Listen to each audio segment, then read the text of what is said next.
Thank you very much, Mr. Chairman, and thank you for your tremendous leadership and you and the other chairs for bringing this legislation to the floor. The hour is growing late. As a courtesy to my colleagues, I intend to shorten my remarks.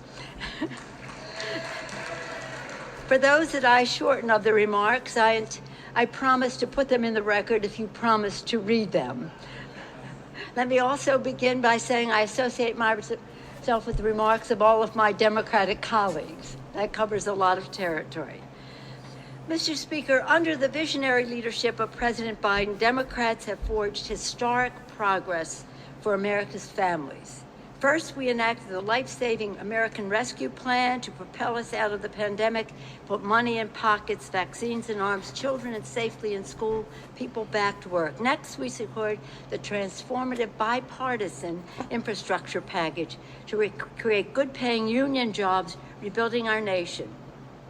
This week, President Biden signed the CHIPS and Science Act, which declares our economic independence, strengthens our national security, enhances our family's financial future. We also honored the valiant service of our men and women in uniform with the PACT Act. And today, Madam Speaker, is a day of celebration, a day we take another giant step in our momentous agenda. Our Inflation Reduction Act is a robust cost-cutting package that meets the moment, ensuring that our families thrive and that our planet survives. This landmark education, which we send to the President text, starts, and it is a resounding victory for America's families, starting at their kitchen table. What it means to you, our constituents, to people out there whom we serve in terms of health care. It is one of Medicare's 64 million enrollees. This bill brings down the out-of-pocket cost in prescription drugs. We do this by empowering the Secretary of HHS to negotiate lower prices. At long last, Mr. long last, we have been fighting for this for years. We do so, again, by capping out-of-pocket prescription drug costs, and will not pay, and you, our constituents, will not pay one more cent for life-saving medication. This includes a $35 cap on insulin co-pays.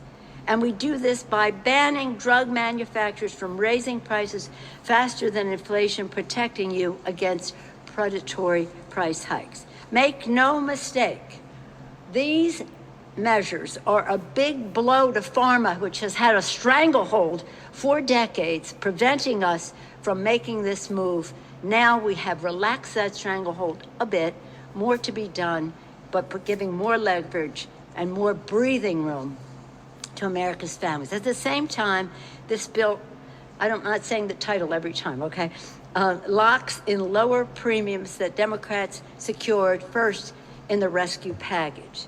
Together, lowering the cost of prescription drugs and healthcare premiums are vital strides in our fight for economic justice. And this is particularly important to low-income communities, underserved communities, and communities of color. In doing so, we honor the call of Dr. King, who said of all the forms of inequality and injustice in health are the most shocking and inhuman because it often results in physical death. The inflation bill is a plan divided into three parts, as I said: prescription drugs and health care. Second, the most consequential climate action in the history of our Congress, of our country. And in doing these two things, reducing the deficit. At the same time, the legislation advances President Biden and Democrats' relentless commitment to putting justice first.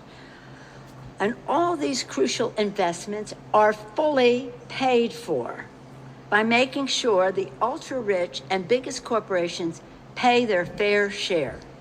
The climate provisions will make a meaningful difference for America's working families.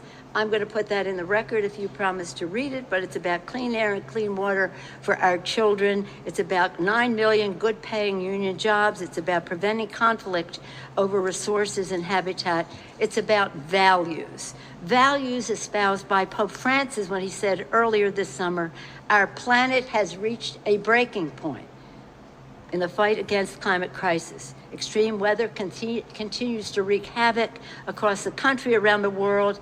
It is clear the cost of inaction far outweighs the cost of action.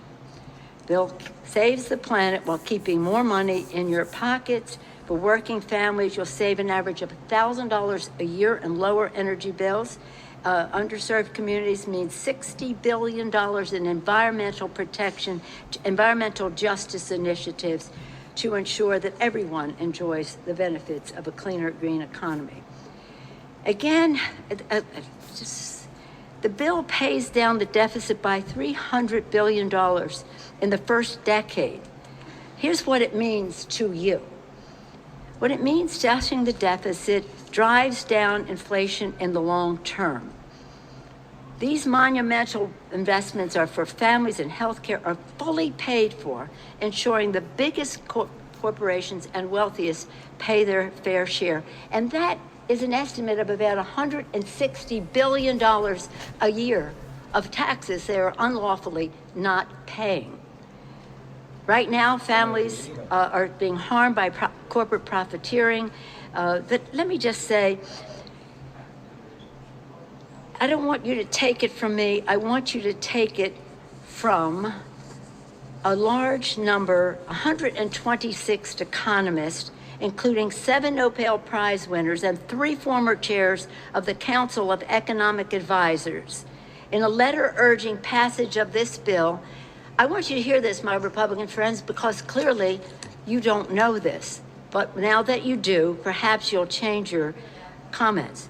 These investments will fight inflation and lower costs for American families while setting the stage for strong, stable, and broadly shared long-term economic growth.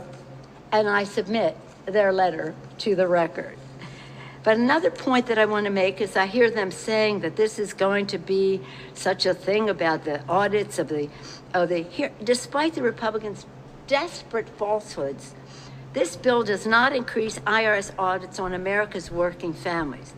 And the IRS commissioner himself, a Republican appointed by Donald Trump, said these resources are absolutely not about increasing audit scrutiny on small businesses or middle-income Americans.